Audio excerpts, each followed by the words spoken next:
Before we get into this episode, I want to thank our newest Patreon supporter, Nathan Eshelman. We missed him in the intro last week, so please, buddy, forgive us, and thank you so much for joining the Emo Elder tier. The Council of Elders is growing every single day.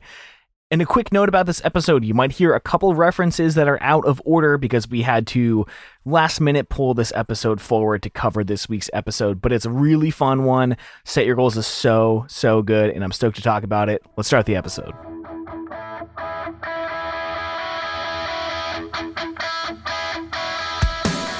What is going on, everybody? I'm Tom. And I'm Pat.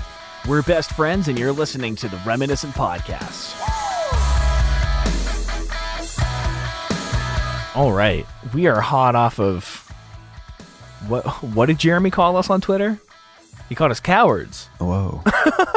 Said we were too chicken shit. Whoa. To take on a Set Your Goals episode. I think that tweet happened yesterday. And here we are, Jeremy. If you're the full-blown assault, can I be the genuine revolt? That's a Valentine's Day is tomorrow. That's a card. Will you be the full-blown assault to my genuine revolt? Yeah. Nice. On Twitter, we recently did, well, I guess, depending, we were talking about Day to Remember, back in the day when we were talking about 4 Years Strong, a couple episodes a few years ago. We're talking a little bit about a different branch of the tree, Warped Tour. We talked about every band that would have ever been on Warped Tour that brought us throughout the years to bands, talking about 303 Katy Perry at one point along the road here on the show. But this is definitely a different branch of the tree, but a specific and very exciting branch, Day to Remember, 4 Years Strong, and maybe one of the more, I guess, underrated influential bands of the whole thing, the whole damn thing. Set Your Goals, man. One thought that I wanted to at least explore with you before I let you anecdotes, basically the rest of the episode, because this band was huge for you, Set Your Goals, that is. We run into a lot of bands through our quote unquote research or doing the show or whatever. MXPX comes up a lot, where it's kind of like the unsung heroes of kind of the whole damn thing. And some of these bands were very influential. You listen and you watch the music video for Mutiny off Mutiny, and you're like, Set Your Goals was laying down. They were doing so many exciting things, and they should have been huger. We say that once an episode, we get that. But they should have been way bigger, man. This was an amazing collection of energy. Well, from what it seems on everything documented online is that the band was just didn't want to tour that much. They were very quickly exhausted, and they kind of pumped the brakes on their own career. So I don't think it was necessarily they weren't well received. I think they just didn't want to do it that much. Which is fine. Right. Yeah, totally. The guy who played Napoleon Dynamite was in 3 movies, and he was like, I have a lifetime's amount of money, and I'm out. I'm good. The Seinfeld episode with George, and I'm out. There you go. Maybe that's what they did. I don't know, but they didn't. What was the line we keep saying? They didn't stick around long enough to become the villain or whatever. There you go. Yeah, they died the hero on their own accord. They went out. Yeah, they didn't went even out have blazing. Oh my God, this episode's off to a blazing start. I can say that much. Yeah, so Set Your Goals. We're doing it for you, Jeremy, and for everyone else, and ourselves, because Tom likes this band. We're going to start doing things that maybe bring ourselves out of our comfort zone a little bit. Admittedly, this is more of a Tom band than a me band. And I just watched the video for the first time, and it's amazing. I'm so pissed off that I didn't know. But what I had seen was the bridge spoken word piece, either on someone's instant messenger profile or MySpace or something. And my thought then, when I didn't know about the band at all or the name of the band or anything, was like, man, I gotta start reading more books. I have no idea what poet or, classic literary, I was like, what is this from? And this greater system of shocks and minnows. I'm like, hashtag deep, my guy. Anyway, we were watching this today. I'm like, I know this monologue. I just don't remember from where. And then I remember it's probably Ryan Zimmerman's, one of our Sherpas on the show. Yeah. Probably one of his social media postings, if I had to guess, early on. But this band is about as close to your 4 chambers of your heart as you can get, man. They're in every bit of it. Yeah. I mean, this was an album that, again, Ryan, who introduced me to the Wonder Years, 4 Years Strong, most things that I listened to in high school, he was like, dude, you gotta check this out. And I don't know what, okay, so I grew up listening to Blink-182, and they play fast, the skank beats, but there was something that, at this time, 2000, I think I was listening to like 2008. It just wasn't really, I don't know. Like there was something about it that like on the first listen, I was like, I don't know. I don't know if it's my thing. And he was like, you know, later like, dude, give it another shot. Like this is another one of those bands where I almost slept on it. And he was just like, no, dude, trust me. And I don't know when it hit, but it at some point fucking hit. Like everything clicked into place and made sense. And it was like a year of just this record. And I have so many memories with it. And it was like my therapy for a while. Like, especially around this time, like one of the strongest memories I have is this would have been summer coming out of junior year into senior year, with my ex Hannah.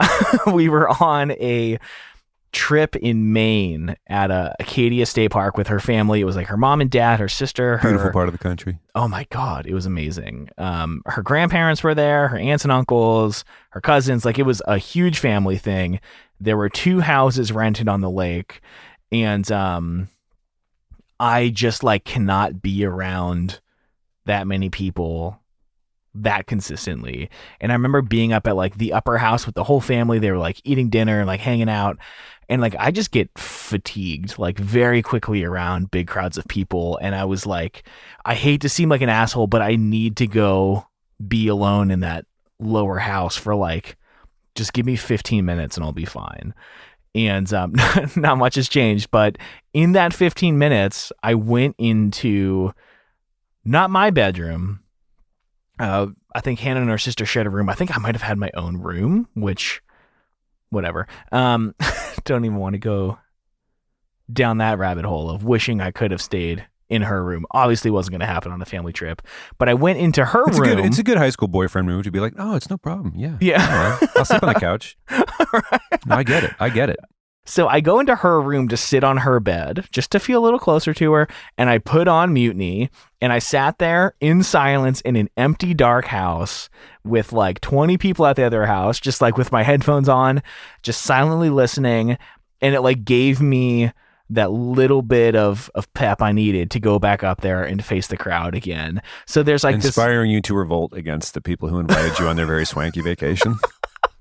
I mean, and everyone was being kidding. So nice. I'm giving like, you a hard time. Yeah. Crowds exhaust me. So like they do. Every time that I listen to Set Your Goals, I have one of 3 memories. That's kind of the main one, the main one.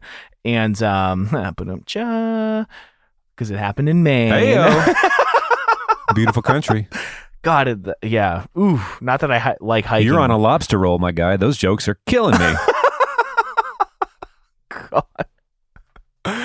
But yeah, just like, you know, taking the time to myself, a little bit of self-care with Set Your Goals and a pair of like $15 Sony headphones, the kind that went not over the head, but around the back of the neck, which were like so fucking cool.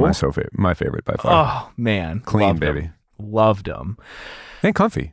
Yes. I love those headphones. It wasn't until, college that I had to get earbuds because, I think going from Erie to DC, there's a lot more noise in DC. There's more going on. We're riding the metro. I needed a little bit better isolation. So then I went to some really cheap, I think Skull Candies and then Sennheiser like earbuds. And I've been an earbud guy ever since. I think most of the world is these days. Like you don't have the headphones that are just like a speaker you rest on your ear. Have you ever seen anyone using those in the past 10 years? No. Well, no. I mean, obviously every iPhone ever sold comes with a pair of. So like there are just more headphones that are earbuds out in the world, I would imagine. Well, and the bigger over the ear ones, but these are just like kind of gently pressing up against them. What's the trouble about headphones that go over the head, I guess, is often the ones that aren't expensive have those things that can clip your hair and pull it. So that's why I like the ones that go dive back around the back of your head over the ear and back, because it was never a hair issue. They were comfy. They were over the ear and provided some isolation. I prefer the over the ear. I think the earbuds after a while, it's just kind of like, you know, you have to turn them really loud, especially if you're like, no, what? It's tough lawn mowing headphone use. It's tough. I imagine in the Metro, you said you needed more. I got in-ears. Well, I'm talking. So there's like 3 different kinds. There's like the old style headphones that just like were pressured up against your ears. There's the over-the-ear ones that has like the huge thing that your entire ear is inside of. Yes. And then there's earbuds. Yeah. So I have the AirPod Pros, and I bought like these custom like memory foam tips for them. And I'll tell you, mowing a lawn. First of all, invest in an electric lawnmower. That'll save you a lot of the troubles. But yeah, I'm earbud till death, man. I edit on them all day. Anyways, whatever. You're acting like I don't have an electric lawnmower. Do you? I do, yeah. Oh wow. Yeah, I like it. Oh wow. Just a couple of I don't have like a here. I don't know. It seems like yes, that we are. Everyone knows plugging it into our houses that are probably run by coal. Anyways. Yes. I always actually grown up going into the shed and just seeing like a can of gas. I'm like, not loving that. Seems. Anyway, set your goals. Yeah. So Maine was the first memory. You wrote 3 in our notes, and you got some memories. What are the other 2? Some crazy live experiences, anything like that, or go at your pace, go at your order. Memory number 2. Also with my ex Hannah. So at this point, Maine was already over. She went to. Oh. No. This is my freshman year of college. She was a sophomore, so this is 2.5 years later.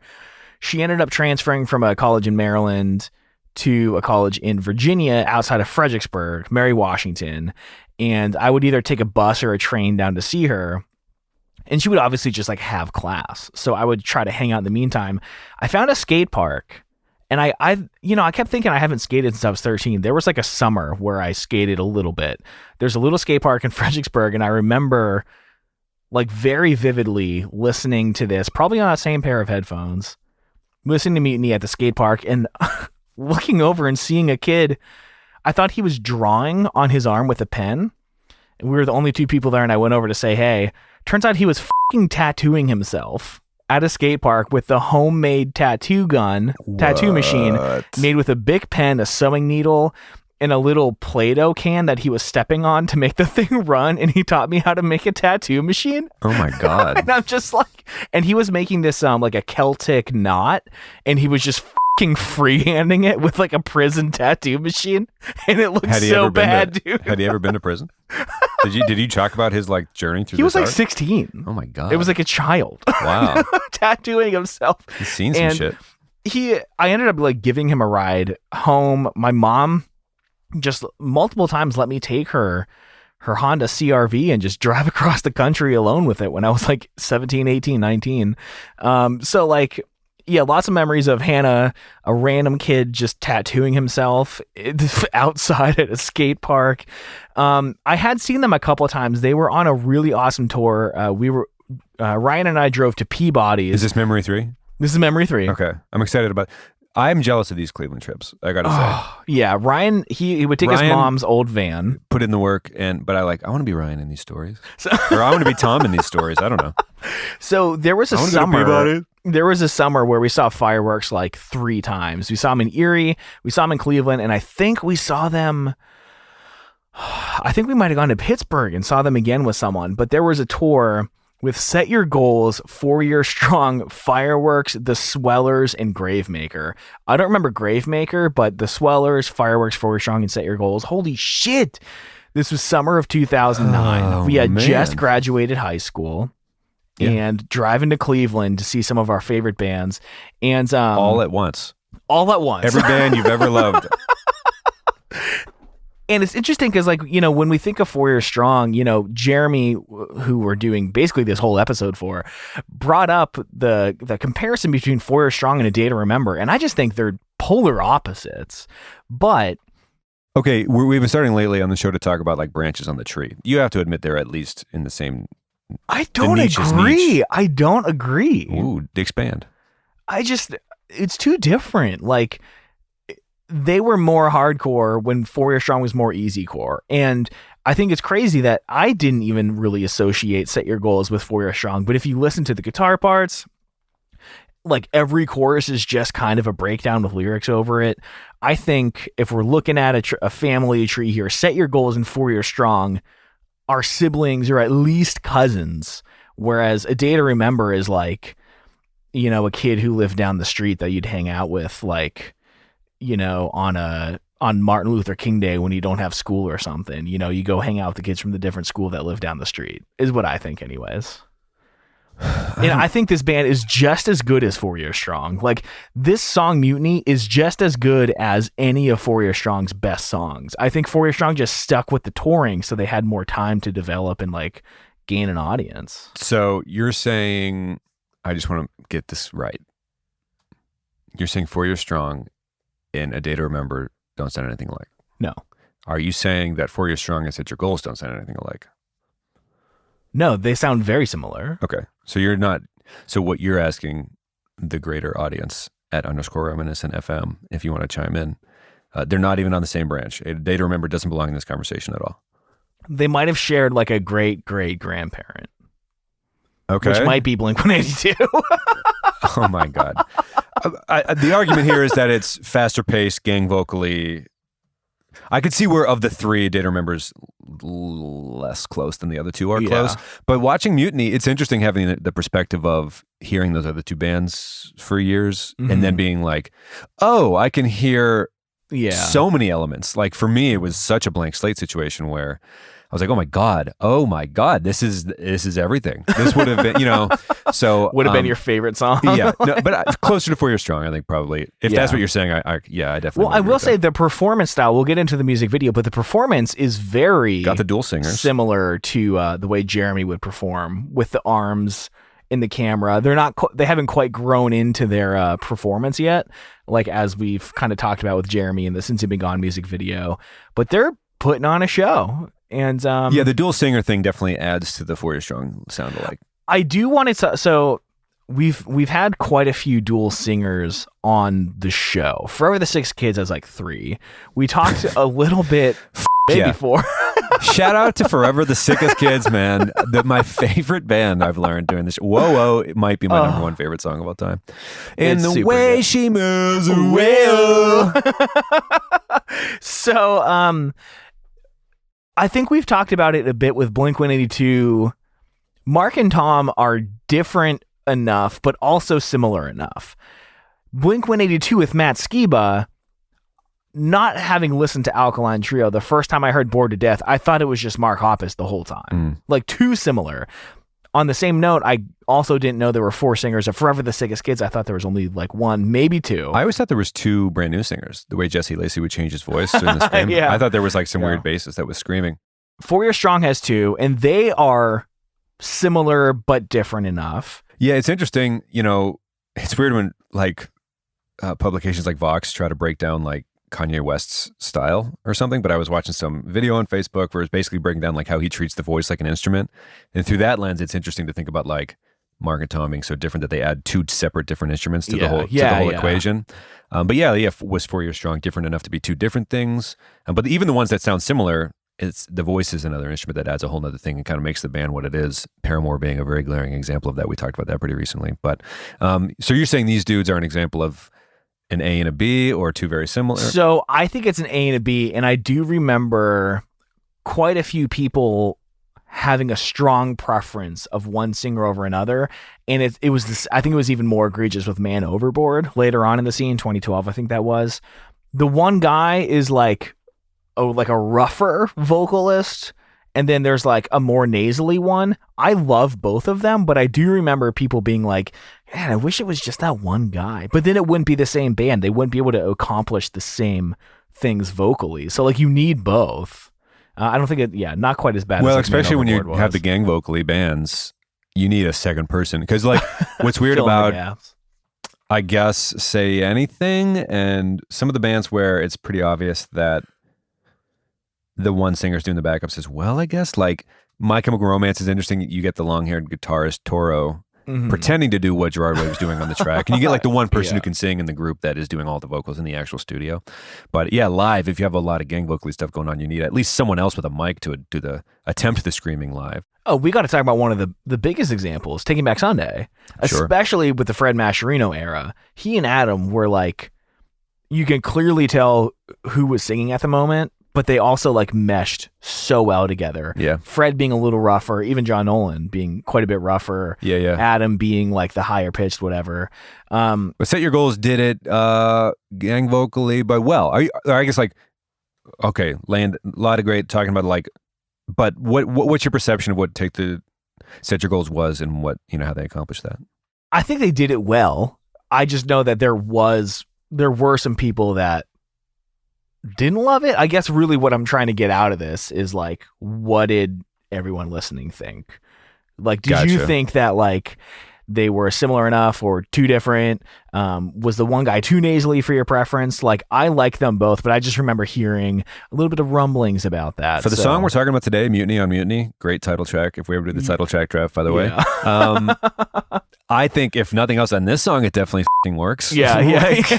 Especially watching the music video, the way they're performing it. Yeah, like you said, it is raw. They are young kids in this, but they're firing on all cylinders, dare I say. I don't know. Would you agree? Do you want to get to the music video? Any fast facts, fun facts? I don't want to steal from the anecdote portion of the whole show or anything like that. But I know this was going to be an anecdote heavy start to the show because you love this band. Yeah, I mean, they went on some pretty cool tours. Less Than Jake, Senses Fail, Newfound Glory, Silverstein in 2007. They went on, this makes almost no sense to me, Anti-Flag, Alexis on Fire, and Big D and the Kids Table. Oh, yeah. Chaos Theory. Love it. Oh, man, that's crazy. Our neighborhood was crazy about ska, so it was like you needed to at least be loosely familiar with Big D and the Kids Table or else you were dog shit. Okay, let's get to the fast facts. Right. So this was very well received. I think it's interesting that like there's not many songs about like the typical like girl relationship. I want you, I need you, I miss you. They even have a song very specifically called "This Song Is Definitely Not About a Girl" because they wrote a song Latchkey or something like that on a previous EP that people misinterpreted as a song about a girl, and they're like, no, we don't do songs about girls. And I always thought that was really interesting because it's there's been a couple bands like that where it's like, as much as I love those songs and as much as I wrote a bunch of those songs, it's nice to have something different and maybe like a little more substance. And they talk about like questioning religion and, authority and whatnot, like So Punk Rock, the record labels. Full-blown assault, dude. Genuine revolt. It was well received. I'm surprised there wasn't, like there's bands like Man Overboard and All Time Low and Story So Far and stuff like that. I'm surprised. Is there a band called Genuine Revolt? Because that's an amazing collection of two. Like as far as groups of two words go, that's a good group of two words. Right. I fucking love that. That should be our side project name when we start putting our bad songs into the Patreon for people to not pay attention to. Because we have been recording podcasts. It's either that or the bottom music fronts is going to be the our name. bottom I'm just kidding. fronts. It's so bad. I'm just going to keep. Sorry, everybody. So yeah, debut album. They put an EP out before. Lots of effort put into this one. Big production team. And it was well received. Number 24 on Big Cheese. Never heard of them. List of top 50 albums of 2006.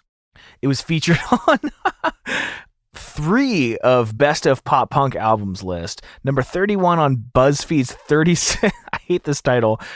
36 pop punk albums you need to listen to before you fucking die. Number 46 on Rock Sounds, the 51 most essential pop punk albums of all time. What's interesting is that headline had to be written based on like data. So like that's not even a writer wanting to say that. It's just like this is what people had been responding to that led to the algorithm that know what I mean, like or the algorithm kind of like bled into. So it's we're victims of our own design, I think.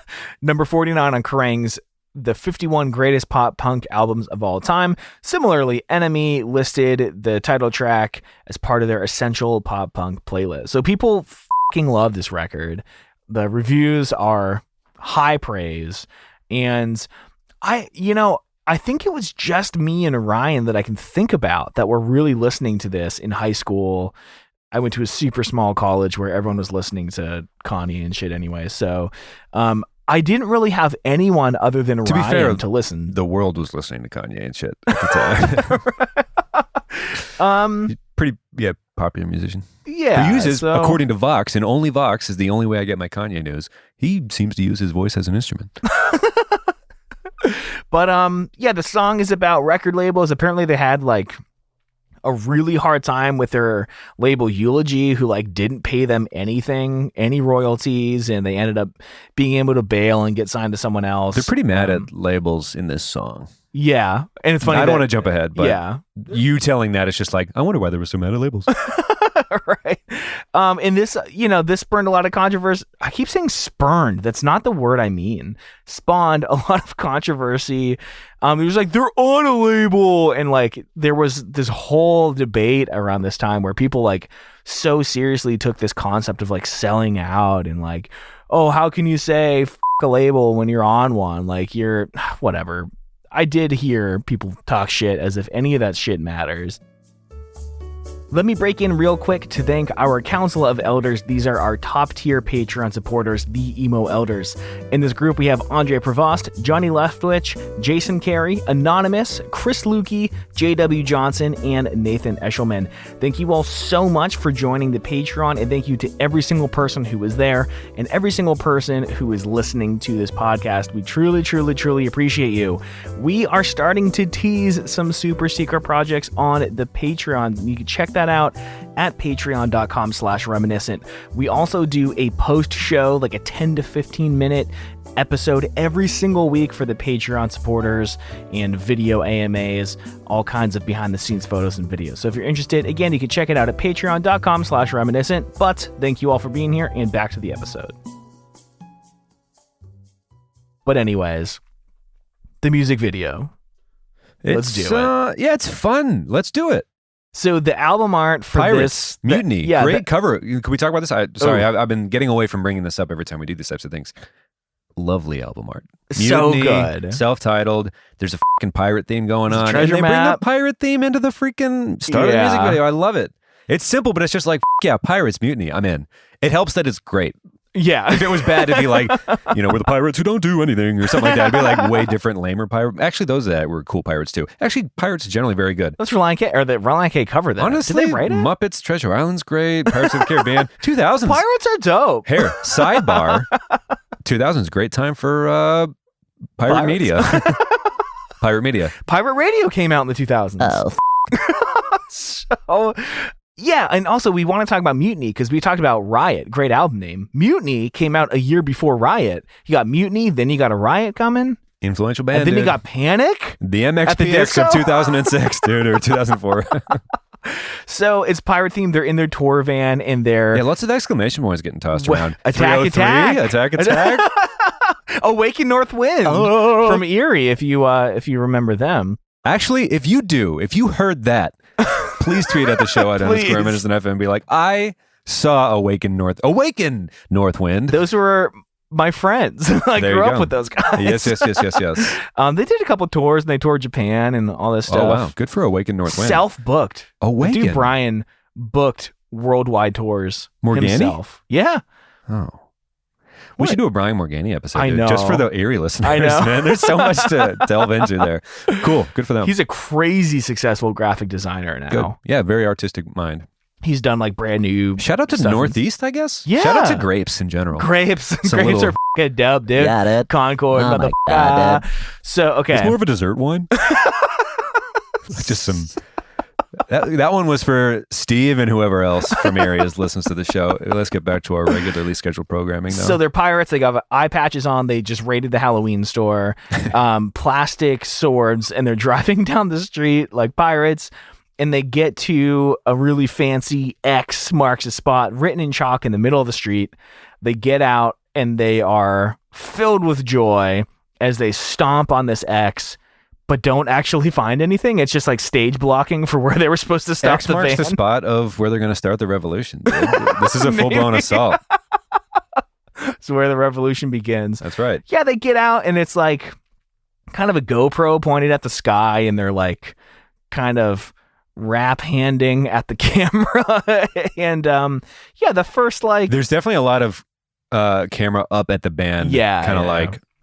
Is it Good Charlotte-y or what is that? Like they're... yeah, you got a little bit of that, a little bit of Jeremy, a little bit of Stank on who it. came first, Jeremy or these guys? They seem to be fans A Day of to each Remember other. came first. Okay. But they were a little obscure until 2005. Ooh. Obscure, you say?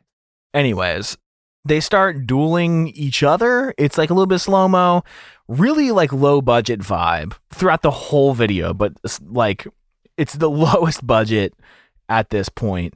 And we get a couple shots of them performing in just like some dad's garage, very neatly organized, lots of Tupperware containers on aluminum storage racks. Honestly, it's kind of my dream to have that garage someday. Yeah, the pirate thing doesn't really fit the whole larger point of the video. Not at all, except that it's really fun. Yeah. Mutiny, you're like, okay, so this is gonna.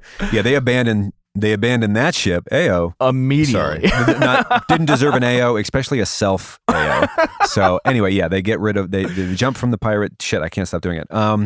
The pirate thing is over pretty quickly after the first verse, I'd say. It walks the plank for sure. Oh. And hello, Doctor. Beat me to it. Love it. All right. Dirty. Oh, not good, man. Hey, welcome to Big Time in the Dirty. How you doing, Dirty? So they're playing in the garage, and there's some pretty good performance shots in here. It's tight, cramped quarters, the drummer's wailing, and there's just two guys in. I thought they were CIA agents at first. Yeah, I was like, is that CIA? but they work for the Hot Topic CEO. This is the Hot Topic CEO. Yeah, they are the minions of the Hot Topic CEO. We joke about on the show. Walking down the street, and they hear sound coming from a garage. Talent scouting in the suburbs. Which is probably where most of this shit happens, to be honest. Well, hey, but not at like a basement show. They're just like looking for music that is coming out of garages. Midday on a Wednesday. Yeah, one of them has a briefcase. Very official. But they also have sunglasses, strangely. It's bright outside. It's bright. Yeah, there you go. They keep them on when they get into the garage, though. It's anyway, enough about that. They go into the garage. Yeah, they just enter the garage. What's in the briefcase, Tom? A big, fat record contract. Because they're on the phone and they say, this is the next big thing. This is very Back to the Future, which we see in a later music video. They're at the, dance? I got that new sound you're looking for. That new sound you're looking for. Just call my cousin. Yeah, what was his name again? Johnny Be Good was the song. Right. And anyway. I mean, it's in multiple movies and storylines. Just like, hey, look what I've. Yeah, I know the notion Hold of like the phone up dreamlike talent scouting. I found it. I found this. I was at some bar and I just dug them up pulled them from obscurity, dude. And now it's just trolling YouTube for someone with less than 1,000 views, essentially. Wow, dude, you watched this movie and now you're ready to take on the system. I love it. Daily affirmations. Let's dismantle the system. Right. And I mean, the whole song is so angry. I keep... We've been talking about daily affirmations while I've been at your house. I don't want it to come off like I'm knocking them because they can be useful, and if they work, do them. And I believe in them. They're just top of mind. And anyway, I just wanted to get that out of the way that I'm not anti that. Not anti-mindfulness. I'm mindful of mindfulness. Oh, okay. Yeah, some of the words like there's too much business in this. I'm going back to my garage. I've been completely disenchanted. One of my favorite lines, my favorite lines ever, and I remember tweeting it. It was suits and ties are not to congregate in my sanctuary. And I tweeted it probably 2011, 2012. And there was a customer at my coffee shop at Northside. His name was Jack. We're still friends. This dude is the snappiest dresser ever, and he's wearing like knit ties. He's always in like some custom tailored Italian suit. He looks good all the time. And he was like, whoa, dude, shots fired or something, because he's a suit and tie guy. And I was just so like, I'm gonna wear cutoff jeans forever. I'm never gonna look presentable. And I mean, look at me now. Not too much has changed, but yeah, just like really, really resonated with like, we're going to be young and irresponsible forever. And, trying to do anything. We're just going to be authentically ourselves. And we get a lot of stuff with the record producer. Like there's a very like kind of snarky bridge where he's like, sign our band and we'll write you a chorus. You can use our gimmicks if you think it'll sell us because we can't survive without your acceptance. And it's very like that love song, just like, talking directly to the label and, rewrite not a single line. It's like, it's so aggressively anti-label and just like, we're going to be authentic and do our music. And we get one of the best bridges Sarah of all Bareilles time. A lot of the show, I know. And we should honestly talk about her more because that song is important to the show somehow, or to us at least. But yes. But let's talk about the bridge. Sure. Because this is... I was familiar with the bridge, not the band at first. this is insanity. So I think I already mentioned this, but I saw this just on Ryan's, I think, social media. Yeah. And I just saw it again today. I'm like, oh, yeah. Give me your thoughts. So we talk about bridges a lot. You can do a couple different things. Spoken words, bold. You can rewrite a whole thing that is either way bigger or way smaller. You can do a softer chorus. Or an instrumental break that is with the melody. That's a safe one, too. They do a bridge that's probably 3 times the length of a normal bridge. You get the little snarky thing. It drops down, and then we get like a spoken word manifesto. Ooh. And it is the best. Like, it gives me chills. Yeah. 16 years later. The reason I was joking about the affirmations thing is because we watched it most recently before we started recording. And I was like, I do want to start my day with this. I'm fucking fired up, dude. Yeah. They're standing on platforms. They're holding up pieces of the big, fine rocker contract. And they are, they're talking to the man. They're addressing the man specifically. And I think it's worth reading. In this vast network of sharks and minnows, where the minnows outnumber the sharks 1,000,000 to 1, why is it that why is it that we have yet to converge to take on the upper hand? Why have we been so scared? Well, not today, not anymore. I love the sign. This is us growing up, still young but no longer impressionable. We have come to pillage. We have come to burn. We have come to incite the riot. We have come to take it over. Heroes have betrayed. We sing for better days. It's so fucking good. If I may, Tom, let's fucking go, dude. It's the fucking best. Every time I say the word impressionable, I think, but no longer impressionable. It's a full-blown assault, dude. Oh my God. It gives me chills. Even just me saying it gives me chills. I raised my fist in the air as you were talking about it, so I was just like, shed a tear. I'm like, oh God. That was, so I talk sometimes about like being at a 4 Year Strong show, which I almost confused one of my memories with. And stage diving at the line,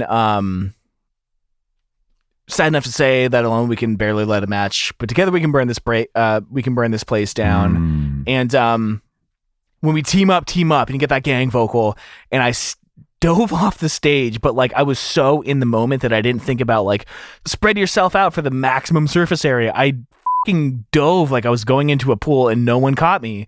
And I just feel like I kind of blacked out an inch from the floor, and then I opened my eyes a second later and I was on my feet and my shoulder hurt. So I guess at the very last second I tucked out of it and rolled, but I literally just dove headfirst at the ground from the stage. And it was like a 5-foot stage. Adrenaline running wild, man. And when I saw this band live, and it was, we have come to take it over, and the crowd shouting, it was like such a big moment. And I remember feeling like, I cannot believe I'm here. Like, and not at the 10-year anniversary show, like in the moment. They are touring this album for like one of the first times. We saw fireworks, really good fireworks memory at this show. Because we had just seen them like 3 weeks before in Erie. Yeah, you like followed them around for a minute. And we did an episode about that. There was like a fight that broke out. And the singer was like, oh, real fucking tough dude fighting at a pop show or something. And we were up at the front for fireworks, and Ryan was like, hey, what's up, man? Remember that fight in Erie? And then there was like a 30-second period where the singer of fireworks just like was having a conversation with us. On stage into the microphone. But anyway, saw them at that show with fucking fireworks and 4 Year Strong. Oh my God. That was such a high energy show. And it honestly kills me to think that like I'm pushing 30.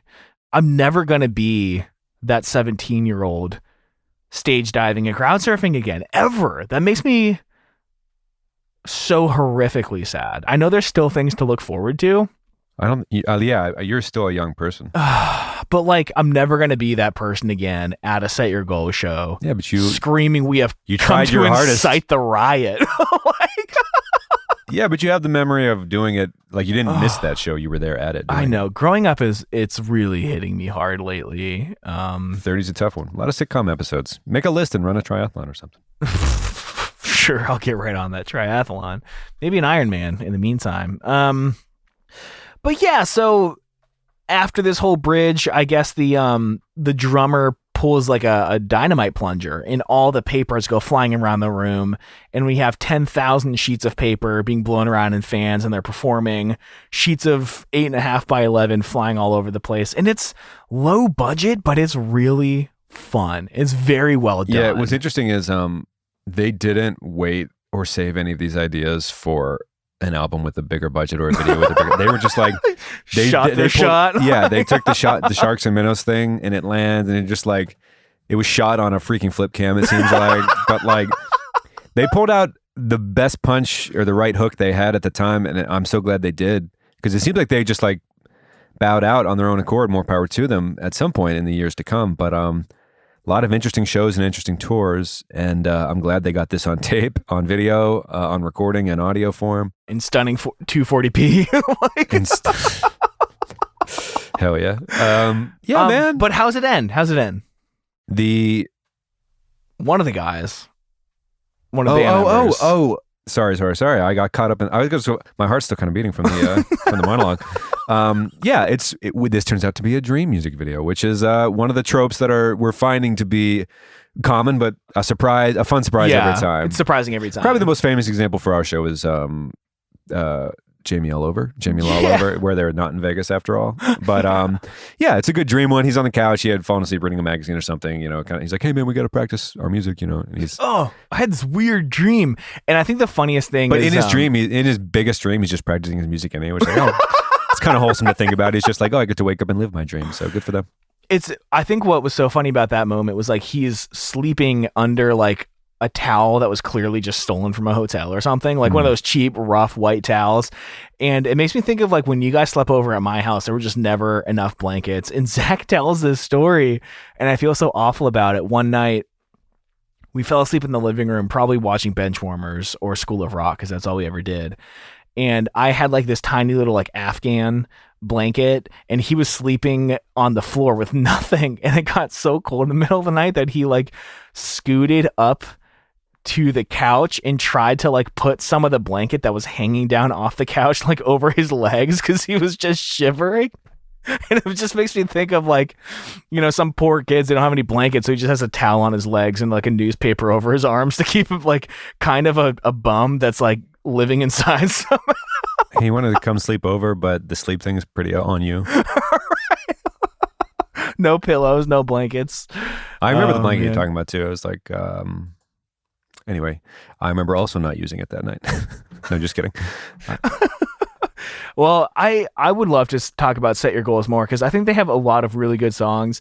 They have This Will Be the Death of Us and Burning at Both Ends. I was pretty familiar with those, and I think they made a comeback. Like they got back together recently, 2018 or something, and they're just so good. I remember this was like, this felt like a whole new style of music I was discovering at the time.